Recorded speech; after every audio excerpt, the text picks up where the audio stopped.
Welcome back, everybody, to another edition of the Fatboyz Dynasty Podcast, hosted by the Fantasy Holics Podcast Network. Coming at you live on the YouTube channel. As always, I'm Bo. That's Brant. I guess that's Brant. There we go. Listen, it's been a wild few weeks. We didn't put an episode out last week because I think it would have been in the middle of the smoke and mirrors, and some things might have felt a little different than they do today, which is why we didn't put one out last week. Kind of waited to see how this free agency would kind of play out a little bit more. It always starts off like with a full head of steam, like those first 30 seconds of the legal tampering period are nuts, and then we kind of have a slowdown period. But Brant, it was a fun ride. It was definitely busy. I know you and I were at work, and as we were checking the TVs, checking the internet, and calling each other. And can you believe so and so went here? And we, there's a lot going on between the two of us at work. So definitely excited to get on here and talk some fantasy free agents moves with you today. Yeah, absolutely. It was fun. And this is the first one that I've really been paying very close attention to, with Seattle with the brand new coaching staff and everything else going on. So I normally pay attention, but this one I've been glued to every few minutes, hitting refresh on the computer, on the phone, not closing out of the websites. But yeah, it's been a fun ride, and it's really just the beginning of the off-season twirling. Yeah, it's only going to get busier as it goes. We're wrapping through pro days of college guys. With the big news of Marvin Harrison not participating again in that. Now there's rumors that maybe Malik Neighbors leapfrogs him in the actual draft. That'd be interesting. We'll see. And then you got Caleb Williams dapping up Keenan Allen in the Bears garb at his USC pro days. So there's definitely some stuff going on. Never a dull moment. It's going to be a little bit of a dull stretch, I think, in between now and the draft. We've gotten through the combine. There'll be some rumors about players coming here, maybe a trade or two happening. But really, we've seen all the big dominoes fall up until the draft, I think, Brant. Yeah, I think all the big names, the fantasy relevancy names are mainly excuse me, out and either on a new team or have re-signed.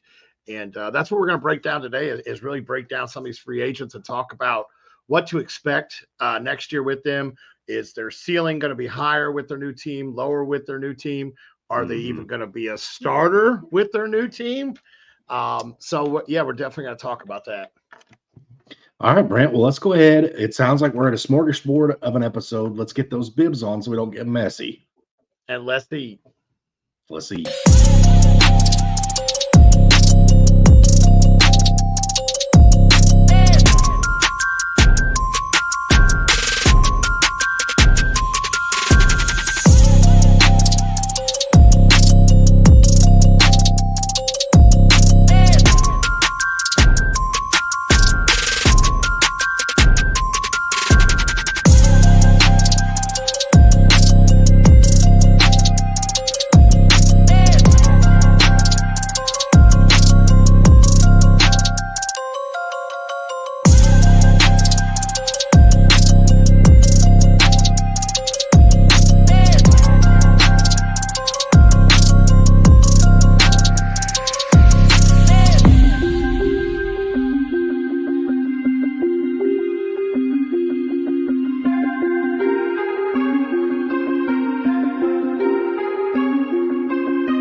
All right. So as we had mentioned before the intro there, Brant, that there's been a lot of dominoes that have fallen.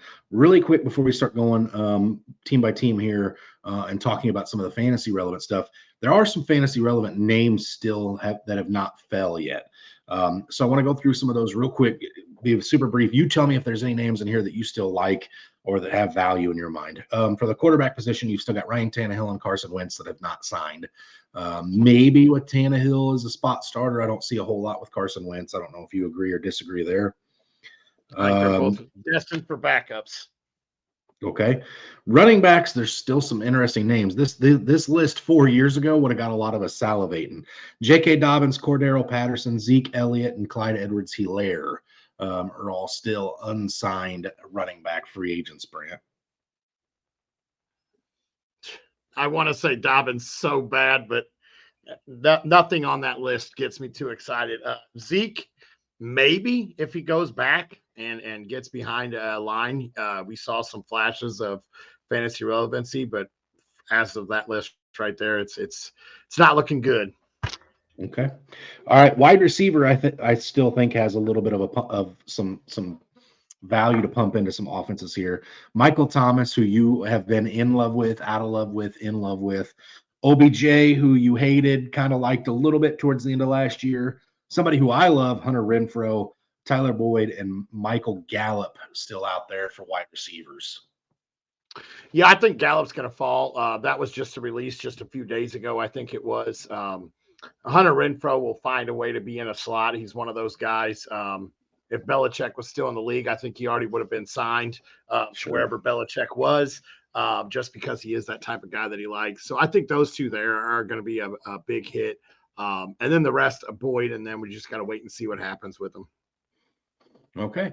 All right. So those are just and tight end. I didn't really want to bring it up, but I will. Logan Thomas doesn't move the needle for me a whole lot. I'm sure it doesn't for you. Not somebody you're going to rush out and go sign. So no, I already have him in our deep league.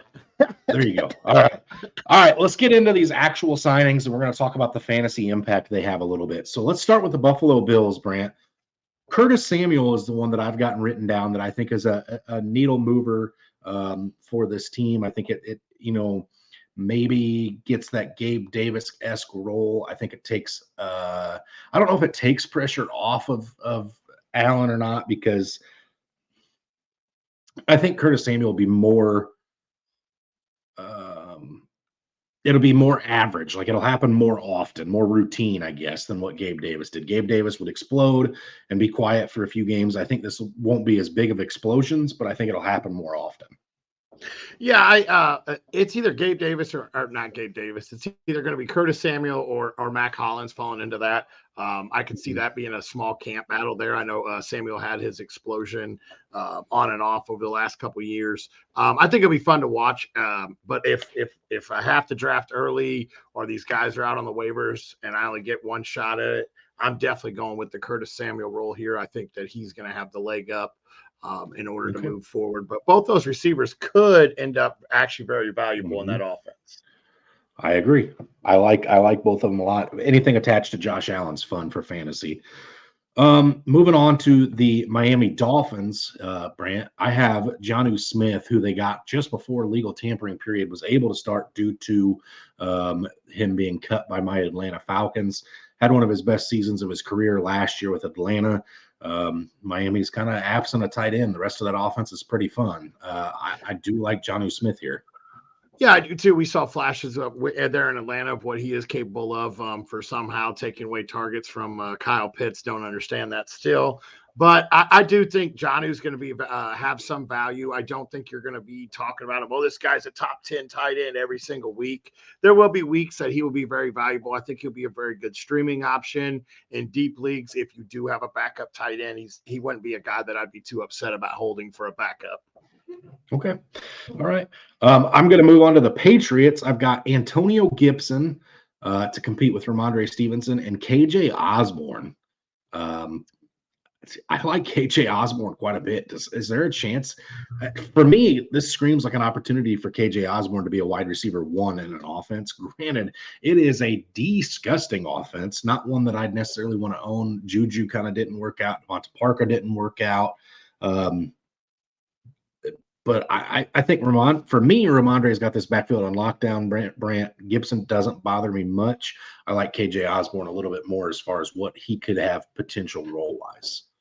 Yeah, I like KJ Osborne there. This is a good chance. We talked about it at the beginning of last year, prior to Addison being signed or being drafted by Minnesota, of the step that KJ Osborne was taking. And now you could get a chance to really, really see that with Kendrick Bourne still there. I want to say Juju's still under contract there. I don't think he's a free agent. Parker did get cut. So really you're talking Juju, Bourne, and KJ are about the only three still relevant on that roster right now. I know there's some younger guys there.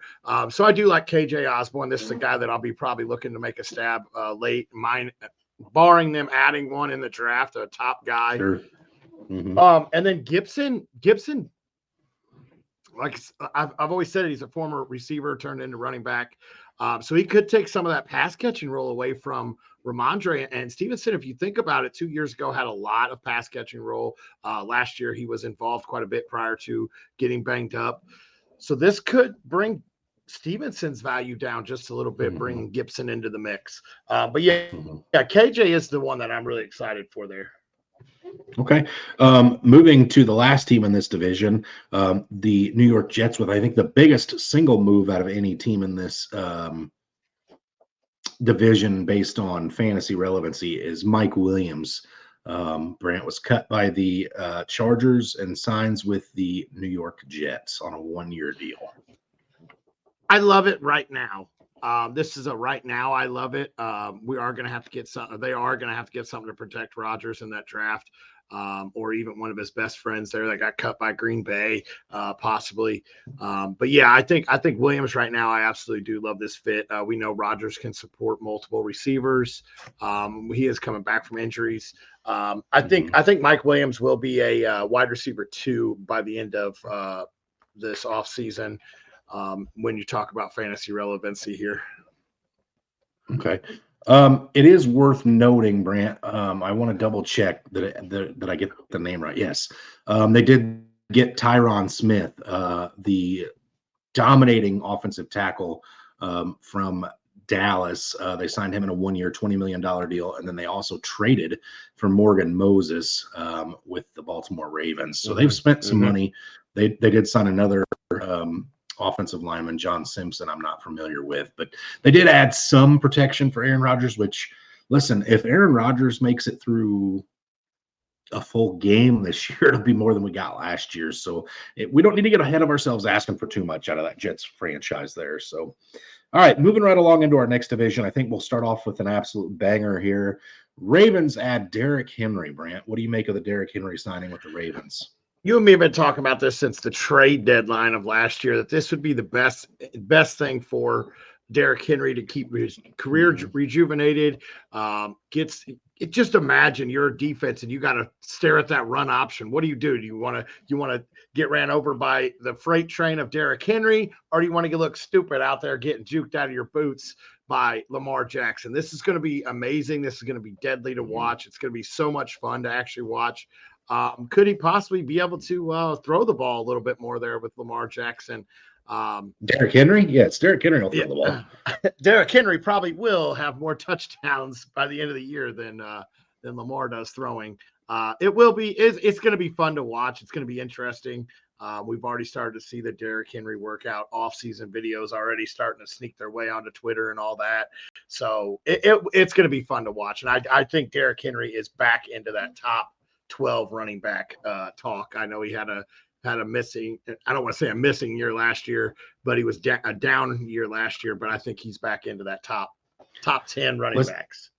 Listen, I don't want to say anything that makes anybody think I'm a hater or anything of that stretch, but Baltimore Ravens don't have a history of keeping running backs healthy. So hopefully for an older running back like Derrick Henry, they're able to keep him healthy. But I do think this man could have the biggest touchdown year of his career if he stays healthy. Get Mitchell. If you draft Henry, get Mitchell to back him up. Absolutely. All right, moving over to the Bengals. They add Zach Moss to compete with Chase Brown at running back, and then Mike Gesicki. They did re-sign T. Higgins or franchise tag T. Higgins. I don't know. As of right now, when we're recording this on March 21st, he's still a Bengal. We'll see if he is when the season starts. Yeah, as for Zach Moss, apparently, I was told that he was efficient out of the shotgun, and I guess the Bengals run the most shotgun. So I guess this makes sense. I didn't do a whole lot of research because I'm sorry, Zach Moss isn't the one that's striking my fancy being added to a backfield. And then Joe Mixon getting traded away, which we'll talk about in a little bit. I'm lowering expectations. I expect that to be a huge committee with Moss and Brown there. I don't see one being a true number one. I absolutely love the addition of Gesicki there at tight end. He hasn't really had a very valuable tight end to stay healthy on the field. So Joe Burrow does have one that's going to be a red zone monster. So I like the addition of Gesicki, and I guess Zach Moss. Almost wanted to call him Zach Brown. Might as well just call it Zach Brown because that's going to be what the backfield looks like. But yeah, it's going to be weird to see those two in the backfield. And like I said, I think it's a huge committee. Yeah, I mean, if you think back to how long Joe Mixon's been in Cincinnati, it was still the glory days of Le'Veon Bell in Pittsburgh, Mhm. back when Joe Mixon first got added out of Oklahoma there. So it's definitely going to be different not seeing him in those Tiger stripes this year. But yeah, I like your analysis on both of those two players. Moving over to the other team in Ohio, the Cleveland Browns, they add Deontay Foreman. Just I think that was what, yesterday or the day before they signed him, Grant. And then I have the Jerry Jeudy trade written down as well. So those are the two big free agent period moves that I have written down. No idea. Recalculated some notes here and still forgot to put Judy on my notes. That's going to be. There's something going on there in Cleveland with the additions of the two quarterbacks and then the two running backs. Is Nick Chubb not healthy? Is it not going right? You had Foreman and Hines both signed with the Browns, and then I think it was to Jameis Winston and help me out, Huntley, who both were serviceable when they were starters in the NFL. So it's something going on with Deshaun. This is an offense that's starting to scare me a little bit because I think Judy going there. I think you're going to see one more year of Cooper, and I think Cooper's out the door. So I think Judy will eventually be the one. So in a dynasty league, he could be a very good sneaky pickup. But as for the quarterback and the running backs, that's kind of scary seeing all the additions that they want to add. And I think, correct me if I'm wrong, but they're all on 1-year deals. I believe so. Yeah. Yeah. So something's not right there, and it may take a little bit to figure out. To be fair, Cleveland has had the longest stretch in the last several years with a going into the season starter and Deshaun Watson than they've had if you think back to like the Tim Couch era. So maybe they're just like, hey, we're the Cleveland Browns. We've got to have quarterbacks in free agency. It's who we are. It's what we do. I'm not crazy about either of these moves, honestly, that I have written down. The Deontay Foreman one I like early in draft or early in the season, late in drafts. He could have some value the first couple of weeks of the season. I do think Chubb is slated to miss the first couple of weeks. I don't think he's supposed to be back on time for the start of the season, but even if he is, they're not going to rush him out there after that gruesome knee injury we saw last year. And the Jerry Jeudy thing, yeah, it could be fun, but just really don't trust Deshaun Watson. We haven't seen anything there that's made us feel that way for a couple of years. So I'm kind of not really in or out on Jeudy. I guess I'm just indifferent. Don't really care one way or the other. Hey, just came across you like this. Bijan still has a perfect bracket. Hey, good for Bijan. Smart man. So then we move on to the last team here, which is probably also the funnest in this division, Brant. The Steelers with a quarterback you're familiar with and Russell Wilson, and then trade Kenny Pickett and then bring in Justin Fields via trade. Quarterback room has taken a shakeup. Kenny Pickett went to Philly as a backup, correct? Correct. Okay. That one didn't. I mean, even as a starter. Once that trade went through, I was like, okay, cool, whatever. And then you got Russ and Fields. I don't know what they're doing. Mike Tomlin does. The man has not had a losing season in his career, so he knows what he's doing. He wanted to have his first. That's why he brought in Arthur Smith.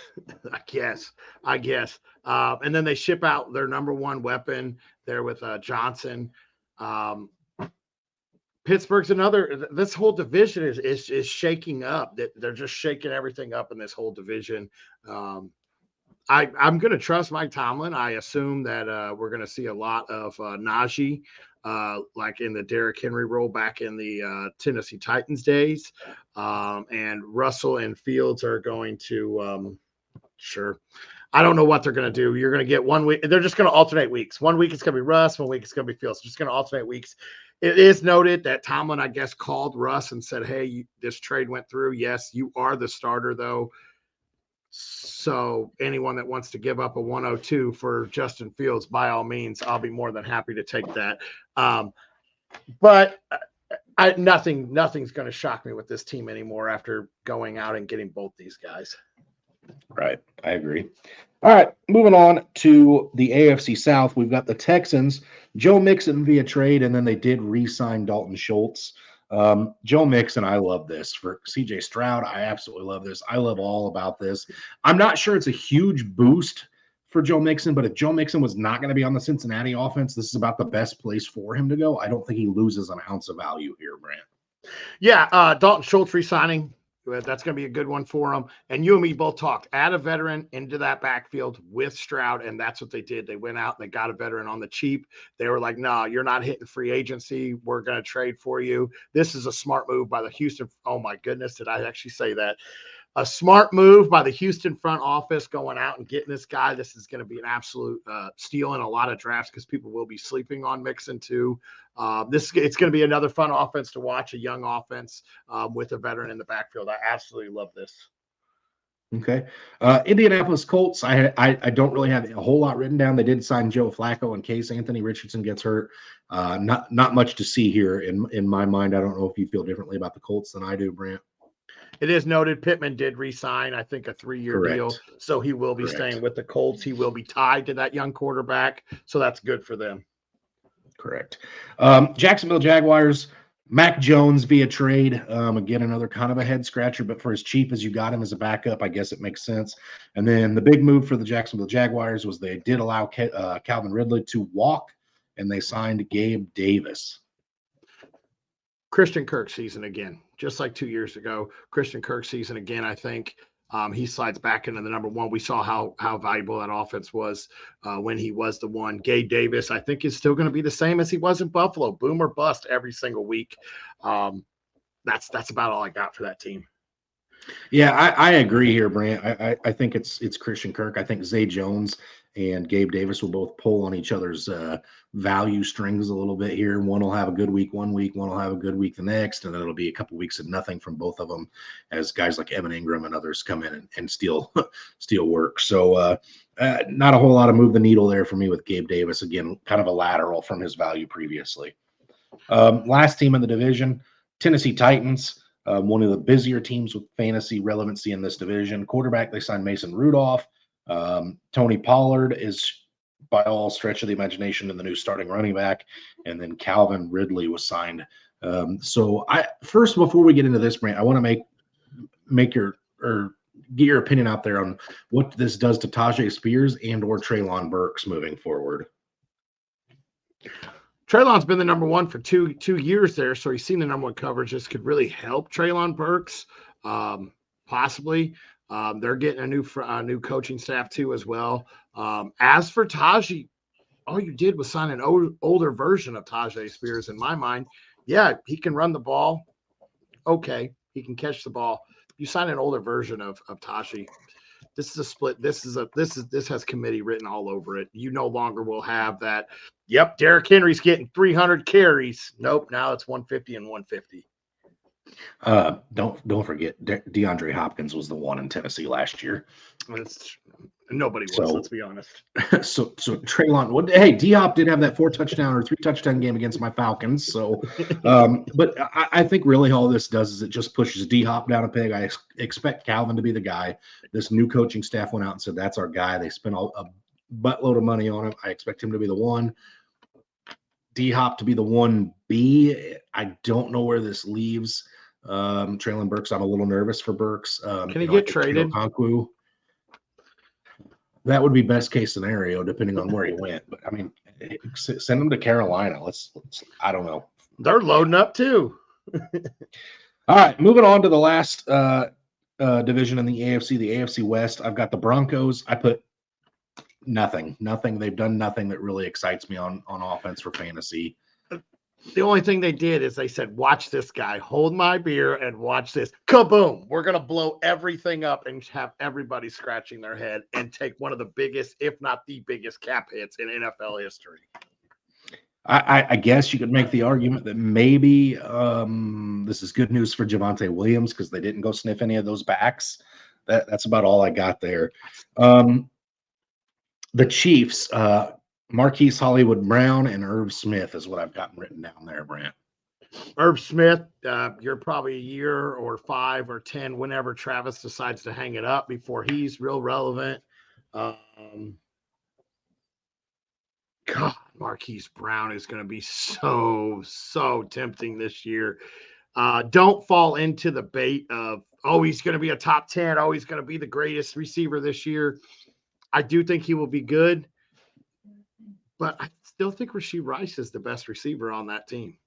outside of Travis Yeah, Kelce. yeah, I agree with you 100% here, Brant. My hope with Marquise Brown is that because as a Patrick Mahomes owner, I'm saying this. I hope Marquise Brown gets some of those targets that went to Kadarius Toney, Marquez Valdez-Scantling, Justin Watson, and Sky Moore, and secures the ball when it gets thrown to him. If that man catches every pass that was thrown to those 4 wide receivers last year that they dropped or just didn't execute, you're talking about Hollywood Brown as a top 10 wide receiver. Mm-hmm. Now, I don't think that happens. He's not going to catch every ball thrown to him, and there be some other guys catching passes. I do like Marquise Hollywood Brown. I think he has some games as a wide receiver 1 this year. Oh, absolutely. But I agree with you. I still would rather have Rashee Rice in this offense. But I do think Marquise Brown has the most value he's had in his career at this point, in my opinion. Raiders. You'll love this one. Gardner Minshew went to the Raiders. I think he's going to sign a spot where he's going to be able to compete. And then the only other one I've got written down, which isn't really a move the needle, is Alexander Madison. Just because of the fact that he was a starting running back last year, I guess. We saw what Madison does as a starter. I think this is Zamir White's backfield, barring them adding somebody else that could do it. I think Zamir White is. I think you're looking at 70-30 split here, which is great because Madison is a great backup. We've seen that in multiple years. And let's go, Gardner Minshew. Let's go. You're getting closer to Seattle. I love it. I think he will be the starter there, which means I think Adams is going to try to run out of that door as fast as possible. Could be. Maybe he doesn't. Maybe Devontae Adams is a Jort guy. We don't know. Maybe. All right. Another team that's kind of clearing house and just going nuts here, the Los Angeles Chargers, where Quentin Johnston and Joshua Palmer are the sole wide receivers at this point. They signed Gus Edwards to, I guess, replace Austin Eckler, and then taking a page out of Seattle's playbook, Will Dissly and Hayden Hurst is what I've gotten written down. Not a whole lot of anything I care about there, Brant. The only thing that I'm going to put this out, and this could be a little homer pick, I think Will Dissly may be a sleeper this year because Gerald Everett is gone. And there ain't nobody else catching the ball but Quentin Johnson. Oh, wait, there's nobody catching the ball because we watch him drop it. So Will Dissly could be a sneaky pickup this year if you're waiting on tight end. That's about all I got. If you think back to when Hunter Henry was in town there, he was an electric tight end there. So I think there's work for a tight end here. I could see a top 10 tight end coming out of this offense, but it also may come in the form of Brock Bowers, who they may draft. So I'm not getting too high on anybody yet there. If Will Dissly ends up being a starter, he could have immense value for the 4 weeks that he's healthy. All right, moving on to the NFC. We're going to start with the NFC East. The Cowboys, I've got nothing there. They were laid out of the gate. They've done nothing to replace the running backs. They cut Michael Gallup. They really haven't done anything to sign him. Pretty boring in Dallas. Rico's still in the backfield. Rico and a midget, and that's it. Mm-hmm. This just in, breaking news, Jerry Jones plans to be the running back for the Dallas Cowboys this year. Moving on to the New York Giants, 2 moves that I actually kind of like for the Giants. Drew Lock, they signed, and then Devin Singletary to replace Saquon Barkley. Well, Singletary is going to get work there because I don't even know if they have a true receiver that they actually trust or a quarterback that they actually trust to throw the ball. I like the fact that Locke went there. I know he said he signed because he thinks he can compete, but he knows that Daniel Jones is the starter. I think Locke can actually compete with him, and Singletary is going to be valuable this year. Agreed. Moving on to the Philadelphia Eagles. Again, Kenny Pickett via trade with the Steelers. Saquon Barkley. And then I wrote this one down just because I want to talk about it for a brief second and then never again. Paris Campbell. We've all wanted Paris Campbell to be a thing in the past. We've all picked him up as a late dart throwing drafts. I know you're guilty because we've been on this road together before. This doesn't do anything for Paris Campbell, guys. Please don't go out and say, ooh, Paris Campbell and a Philly jersey. No. All he was brought in for was an extra guy to get behind Jalen Hurts and push for the butt rush. This is the tush push. This is nothing. I'm out on Paris Campbell. Barkley's going to go way down because he has to fall down at the 1 yard line in order to push Jalen Hurts in. They're not allowed to score touchdowns. The running backs are not allowed to score touchdowns in Philly. No, Barkley's going from the 31st ranked rushing offensive line to I think they were the second. I know they've lost a few pieces on that line. This is a huge upgrade in my mind because I think he'll be more efficient with his touches. I think his touches may come down, but I think he's going to be a lot more efficient with them. You know who else thinks this is an upgrade, Brant? Is Saquon Barkley's like 4-year-old daughter who asked, "Does this mean we get to win now, Dad?" Sounds like a smart girl. If you're a Giants fan, just gosh, there's got to be a help group out there someplace, a support group. I'm sorry. Sign the 4-year-old kid. She knows what it takes to win. Getting out of there. I mean, the man behind the scenes, Josh Rodriguez, that makes all these podcasts possible. He is a Giants fan. But maybe he doesn't want us telling people that, Brant, because I don't think I'd be bragging to anybody about being a Giants fan. But anyway, I digress. Moving on. The Washington Commanders added a new head coach that you and I are both familiar with, and Dan Quinn. Dan Quinn goes out and trades Sam Howell, which we will talk about a little bit later on, signs Austin Eckler, and then signs a guy his age to hang out with, and Zach Ertz. Zach Ertz is going to be valuable there in Washington. And he signed Bobby Wagner too. I just got to throw it out there because I love Bobby. I know it has nothing to do with fantasy. I honestly have no idea what this offense is gonna look like. I honestly don't even know who's throwing the ball because Brissett went to New England. So I honestly have no idea who the quarterback's gonna be there. Whoever they draft, I guess. Mm-hmm. This offense is going to be ugly to watch. And I'm sorry that Austin Eckler has to deal with it. I think he went in there thinking, oh, okay, we got Sam Howell. He's going to throw the ball. And then Sam Howell's gone. And he doesn't even know who he's going to catch the ball from. This offense is going to be ugly to look at. Did read a comment that Eckler put out, which Eckler's very engaging with the fantasy community. He plays, he likes to own himself, very straight up and tells people like, hey, I'm going to try to play this week. I've got myself in lineups too. Like, stand-up guy for us in the fantasy community. He did come out and say, he did come out and say that he was excited about working in the backfield with Brian Robinson because he hopes it gets him back to where he felt the best in his career when he was with Melvin Gordon in the backfield in LA early. So we'll see if maybe it keeps his legs a little fresher and maybe he gets back to having that upside that he had 2-3 years ago. So we'll see. I'm optimistically hopeful about Eckler, but I don't think he's a first round draft pick in redrafts anymore. Definitely not a first round draft pick in dynasty startups, but there we go. All right, moving right along. NFC North, Brant. We'll start with the Chicago Bears, who did trade away Justin Fields. We all know Caleb Williams is coming to town most likely.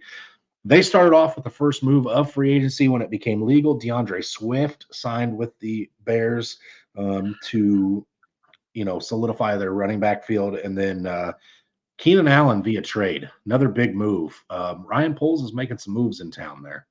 Why did it take you this long to add weapons for your quarterback and then you ship your quarterback? I'm sorry, all you Roschon Johnson believers. That was me as well. Swift is going to take over that backfield. Keenan Allen is by far one of the best possession wide receivers in the NFL. And then you got DJ Moore and man, I don't understand. I get the whole theory and everything. I just don't understand why it took you this long to add weapons for the guy. Don't forget to also mention Gerald Everett did sign with them. He could have some value too. We've seen Cole Kmet spread out into the flex area, so you could see some Everett there too. But yeah, Swift is going to be a guy that's going to see the field a lot. And Keenan Allen, like I said, he's one of the best possession guys. He could end up with 10 catches a game, averaging like 7.5 catches a game. It could be crazy to see. Yeah, I like the Keenan Allen move a lot. I like what I actually like is whoever this rookie quarterback is that's going to go there being set up for success the day one. If you look at Bryce Young, the Panthers did him no favors last year. CJ Stroud just ended up being a lot better than we expected. Texans, with the exception of Tank Dell, didn't really add anything last year. It just happened for them. I think a lot of those guys were good players. They just didn't have the quarterback play to back it up. But then if you look at, in recent years, the Jaguars didn't have a whole lot set up for Trevor Lawrence when they brought it. So I like this for Caleb Williams coming in the door. The Bears have said, hey, we're going to take care of you. Let's go get it the first year. this could be the best setup that a rookie quarterback's ever walked into. Absolutely, I agree. I feel bad for Justin Fields. You were there getting beat up, and then, hey, we're going to ship you. Absolutely. All right, moving on to the division winners last year in the Detroit Lions. Nothing here. I didn't see anything anyway. Again, they've addressed a lot of defensive, but if I was the coordinators there, I wouldn't want anything either. They were great. They kept Ben Johnson. You couldn't ask for a better fantasy-wise for the Lions. Packers traded out running backs. They re-signed A.J. Dillon, brought in Josh Jacobs over electing to keep Aaron Jones, who we will talk about in just a split second. What do you make of Josh Jacobs? Love it, hate it, indifferent? Got younger. I think he's still going to be the same type of running back as Aaron Jones was. You just got younger in the backfield. I do like this addition of Jacobs. I tell you what, I can't wait to see Josh Jacobs running the ball. He's a little wildebeest running out there. I can't wait to see it in the snow confines of Lambeau late in December. You talk about attrition to the opposing defense. Imagine having to hit him in sub-zero temperatures, in the fourth quarter. So love that for him to be fun to watch. Moving on to the last team in this division, the Vikings. Obviously, I mentioned Aaron Jones. The biggest one I want to talk about is right now, Brent. I know there's speculation they're going to trade up to 4 with the Arizona Cardinals. Okay. There's speculation. As things sit right now, Sam Darnold is the quarterback for the Minnesota Vikings. Justin Jefferson's about the only thing there outside of TJ Hawkinson to catch the ball. I don't love anything about what they've done this offseason. I'm out. I mean, you bring JJ McCarthy in and you start over and tell me maybe a year from now we're going to compete again. Sure. But that doesn't make a whole lot of damn sense with the Aaron Jones move because he's not going to be there in a couple of years. So I don't know what to make of what Minnesota's doing, Brant. If you've got something, help me out. Aaron Jones is going to get 300 touches. No, it makes me laugh because then I look at the bottom and I found out who's throwing the ball in Washington, and it's just about as gross. Marcus Mariota did side with Washington. Oh, yeah. So it's extremely disgusting. Like, what are you doing with Sam Darnold? You know he's not a starter. Good luck, Minnesota, because I don't know. You're going to have to give up Justin Jefferson or Jordan Addison to move up to number 4 probably. So what are you going to do? What are you going to do? Yeah. All right, moving on to the NFC South. Start with my Atlanta Falcons. Biggest signing of the free agency period so far, Kirk Cousins. They did then follow that up by bringing in Darnell Mooney, who I guess Cousins pushed for. And then they were able to successfully trade Desmond Ridder to the Arizona Cardinals for Rondale Moore. I thought they got a better package than the Bears did for Justin Fields. I'm just saying. But I like all this. I wasn't initially a big fan of it as a Falcons fan, but taking the fandom out of it, I like this a lot for fantasy. I think you're finally going to get to see what we've hoped to see out of Kyle Pitts. His rookie year was very promising, but I think we could see better than his rookie year. And then, my goodness, I just can't wait to see Drake London. I think Drake London ends up being a younger version of Keenan Allen. I'm talking, 10 targets a game, 7 receptions, 90 yards, a pair of scores. Like, I think you could start seeing that routinely for Drake London, Brant. Yeah, I absolutely love it. That's one of my favorite signings this offseason was you guys getting Cousins. I'm a Drake. I got London in a couple leagues. So I'm excited to see that. Kyle Pitts is a guy that I know everyone's saying, don't go out and get him. Don't fall for this bait. Go out and get Kyle Pitts, especially if that person's like, hey, I don't want Kyle Pitts. He's been trash.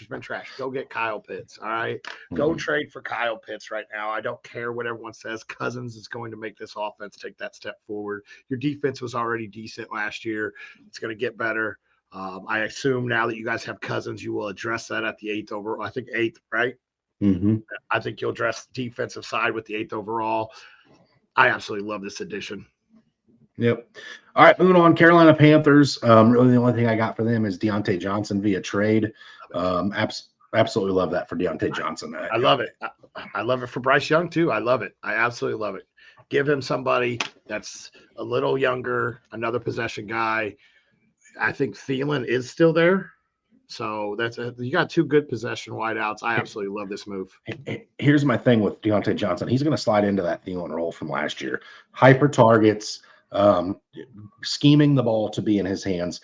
and he's younger and more agile at this point in his career than Thielen is at his point. I think you could be talking about a huge season incoming for Deontay Johnson. And then Thielen's going to slide back into the role that he was in for almost his entire career, in that number 2 role, the slot role, filling up the void of the zone defense. So I really like this move for Carolina. New Orleans Saints, not a whole lot here. Not much worth talking about. Moving over to Tampa, one of my favorite signings of the offseason was they did give Baker that bag. He earned it there in Tampa last year. We did get to see him in person last year, have a pretty good game against the Atlanta Falcons. I like Baker re-signing with the Tampa Bay Buccaneers, running it back with Mike Evans as well. Love everything Tampa's done. I hate to say that, but I do like what Tampa's done this offseason. Absolutely. They did everything right that they needed to do. They did let some key defensive pieces go away, but on the offensive side, they did the right thing. Absolutely. All right. Last but not least, your NFC West, Brant. Starting off with the Arizona Cardinals. Biggest thing I've got for them was they traded Rondale Moore for Desmond Ridder. Gross. There's not much to talk about. I do think these guys are players, big players for Marvin Harrison, Rome, Oduzzi, or Malik Neighbors in the draft. So I do expect them to get a little bit better weapon-wise in just a few short weeks here. So nothing really to talk about there. Rams, similar situation. Jimmy Garoppolo, about the best thing they got going for him. Again, they'll run it back. I like what they have. And they added Parkinson from Seattle, who was supposed to be one of the better tight ends in the draft class. Seattle has 18 of them on the roster, so we never really used him. He could be relevant there. We'll talk more about that as we get closer to the season to see if he still is the number one tight end there. San Francisco 49ers, again, not a whole lot.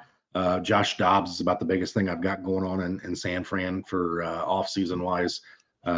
So not much there. And then lastly, your Seahawks haven't done a whole lot either. They did trade for Sam Howell, which I like. Let him sit for a year behind Geno Smith.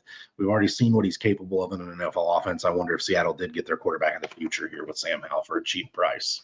I love what we did. I think Sam Howell actually is going to be the starter probably about midway through the year.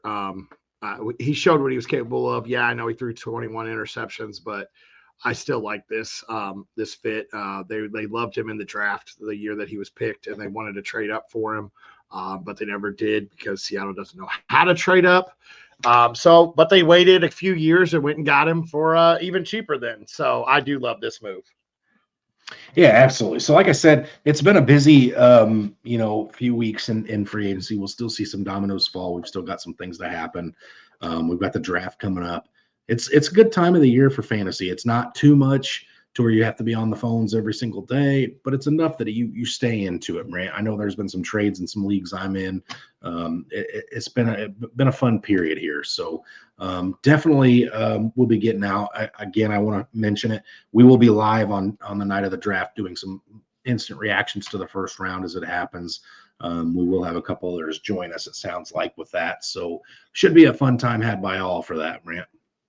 Yeah, absolutely. It's going to be a great time. I know we're coming at you mainly bi-weekly. We'll keep doing our best. Some weeks there just isn't a whole lot to talk about. So, but the draft's near and pro days are coming. So it's coming, guys. It's coming. But thanks for joining us. And as always, stay hungry. Stay fat, my friends.